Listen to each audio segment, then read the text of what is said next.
aga go tsinkela papadi ye le beletšego ka mahlo a mahubedu go sasa re na le mogaši yo gape ya thupile go difoka tše ntši kgašong ya dipapadi go tswa go Thobela FM Connie Matjipa sis Connie re a go tamiša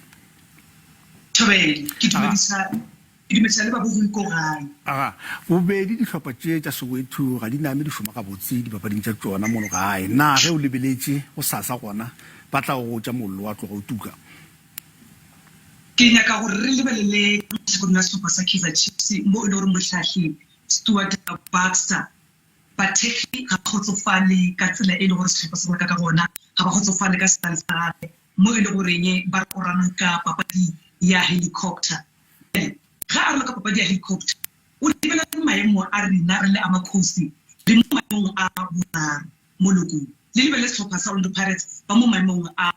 bone ka tlhokola sehlopha sa Orlando Pirates ba tlhatlhi ba bona ba re banya ka malokwane wa maitemogelo gore a kgona go lala papadi ye ya Soweto derby ka ge e gore ga banya go dira le strategy mo tikolong ya mathomo he sehlopha sa Kaizer Chiefs ba khotsa penalty e le goreng go ya ka ba sehlopha Pirates ba re ke penalty e le goreng e buleta pele ka kgona go bona gore ba tlhatlhi ba tšha dira tsona ba tloga ba le ka fase a gatelelo ya gore ba thupe papadi ka ba gore lebeletse sehlopha sa Sundowns se le se tlile pele ka dintlha tse le senyane se se bolela gore Orlando Pirates le Kaizer Chiefs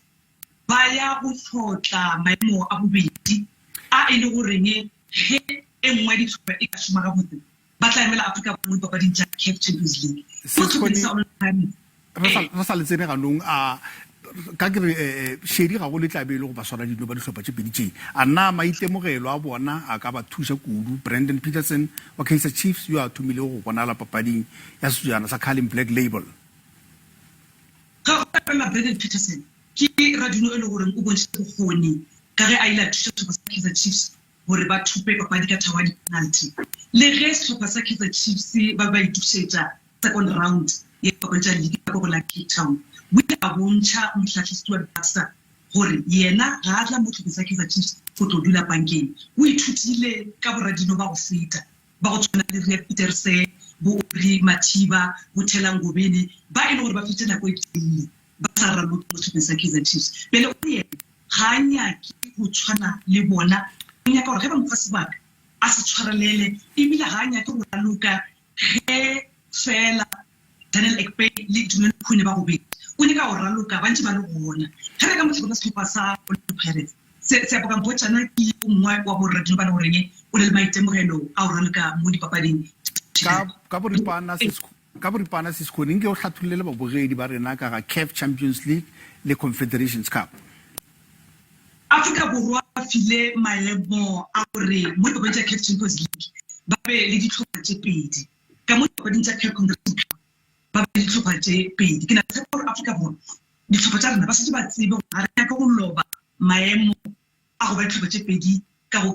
Confederations Cup le ka go Champions League gore se ka ra loba maemo ao go ra gore ditlhopha tša rena ba setse ba šoma botse mo dipapading tša CAF ntlha e nngwe tlabe go etang šedi go sasa ke ya balatedi ba go ile maoto ba beakantše go ipelaetša kgatlhanong le go se dumelelwe go balatedi mapatlelong pele ka mogaši a na bona boipelaetšo jo jwa bona bo kwagala boipelaetšo ba bona bo ya kwana le ge le gore se ntse re tsebe rena le maAfrika Borwa gore go tšea moento ke taba ya bohlokwa go fela dinaga tšela tša kwa go la Europa ge re bona ba tletse mapatlelo ba ya mapatlelong ka bontši ke ka baka la gore ba kgone go tšea meento mebedi dinaga tše dingwe bathekgi ba dumelelwa ge ba tšere moento ka bedi la mathomo le booster ge o sa tšea moento o swantse o tle ka di-results tšao tša ditemasomeneseswai tša go bontsha gore o negative taba ya bathekgi e ba le bohlokwa ka pela re sehlopha sa Al Ahly e ba tšwela mogola mo e le goreng le ge le ba fetse sehlopha sa Mamelodi Sundowns ka mo re a tseba bohlokwa ba bathekgi ka lebaka la nako tla go leboga sis Connie ke Connie Matjipa wa ditaba tša dipapadi ka Polokwane